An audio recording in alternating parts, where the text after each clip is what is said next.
In the criminal justice system, the people are represented by two separate yet equally important groups: the police who investigate crime and the SJW district attorneys who don't prosecute the offenders. These are their stories.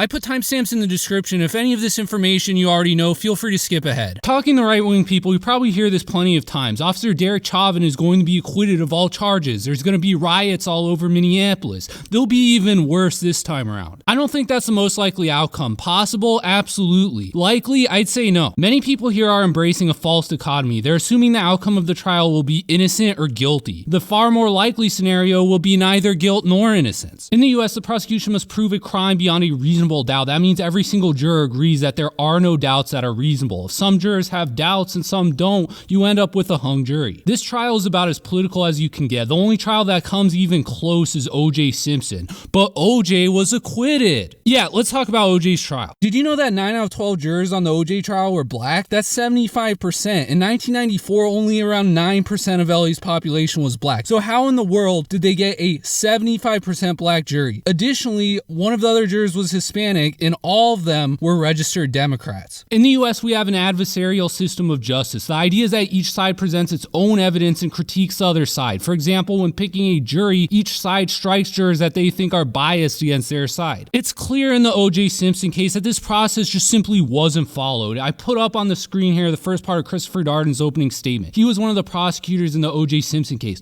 All he had to say was OJ killed Nicole Brown and Rod Goldman because he was jealous of their relationship. We know it was him because his DNA was found in blood near the bodies. Instead, we got this absolutely convoluted mess. The point is, I've been paying attention to Derrick Chauvin's jury selection. What happened in the OJ Simpson case isn't happening here. Chauvin has private attorneys who aren't acting like they're going to throw the case. The jury is not going to be 75% black. Most of the jurors are going to have preconceived opinions on the Derrick Chauvin case. That's already very apparent from the voir dire that's taken place. Generally, if the juror believes they can't be fair, they get struck. If they say they can be fair, they get to stay, although each side has a certain number of peremptory strikes as well. Now, a juror can say that they'll be fair, they can say they'll listen to the evidence, promise not to make up their mind until the very end, but we know about the psychology of political and moral beliefs that says that that simply isn't true. If you're a conservative and are presented with evidence critical of the left, you will accept it uncritically. If the same evidence is critical of the right, you'll treat it with a high degree of skepticism. Same is true of the other side. Why do we do this? Well, let's use dogs as an example. Dogs don't understand language. Sure, you can train a dog to respond to certain words, but they don't have thoughts in their brains made up of human words. Despite this, dogs do things. They eat food, drink water, they'll play with their owner or other dogs. They do all these things without thinking about them. Dogs can even have personalities. I've had dogs that were very loyal and brave. There are dogs that are anxious and cowardly. Some dogs are aggressive and violent. They don't reason themselves into these positions. It's just how they are. Dogs can be really frustrating sometimes. They might bite someone, poop in the house. My dog is terrified of thunder. Sometimes my wife and I get mad at him. If only I could explain to him what thunder is. If only he could explain to me why he pooped in the house that one time. Now, human beings can do all the same stuff that dogs do without thinking. We can eat food, take poops, etc. However, what sets us apart is that we can explain why we are doing what we're doing. I'm eating this snack because I'm hungry. We can also understand explanations given by other people. The human brain isn't some coherent, rational entity. Instead, it's more like we have a primitive animal brain which evolved its own little attorney that attaches to our shoulder. The attorney can provide explanations to defend the actions taken by the animal brain.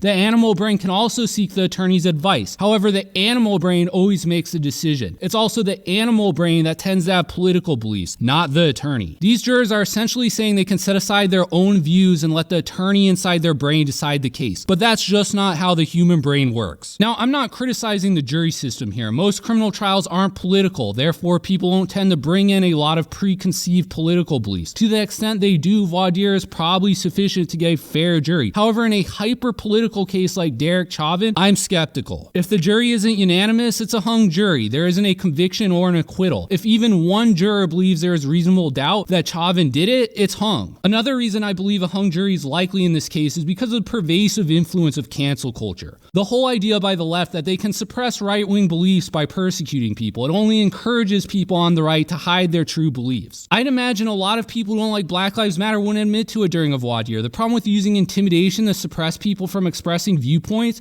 is you're not actually changing people's beliefs. The animal brain is still gonna animal, it's just going to do so in a more covert way. Now that's a huge problem for the prosecution in this case. A good comparison would be the Freddie Gray prosecution. Freddie Gray was arrested by Baltimore police for a weapons charge. He resisted arrest. He was placed in the back of a police van without seatbelts. After a ride to the police station that lasted around half an hour, he was found dead in the back of the van. This sounded really bad when it was reported by the media. They didn't seatbelt him. We all know the importance of wearing your seatbelt. Then he died. Obviously, only racist cops would do something like this. Of course, if you spoke to police officers from Baltimore, they'd tell you a very different story. For example, it wasn't unusual at all for them not to seatbelt someone in the back of the van. In fact, they did it constantly, many thousands of times over the years. Nobody had ever died. Seatbelting someone who was resisting arrest could in fact be dangerous, not only to the officer themselves, but the person they're trying to forcibly seatbelt. The purpose of seatbelts is to keep people inside of their cars. If your car is going 40 miles per hour, then suddenly stops, your body is still going to be traveling 40 miles an hour out the windshield. You hit the pavement at that speed and you're dead. It's the same reason we have airbags. If you're in the back of a police van though, with no windows that you can fly out of, seatbelts aren't as important. There were 3 trials that took place of officers involved in Freddie Gray's death. The first one was a jury trial. The prosecution presented the case, which looked really bad on its face. Then the defendant put on their case, which suggested even though it looked bad, Gray's death was an unforeseen accident. The jury ended up hanging. That meant the prosecution could try the defendant a second time. 2 other officers, realizing their cases would likely be hung as well, waived the right to a jury trial. That means they would essentially have only one juror presiding over their case, which would be the judge.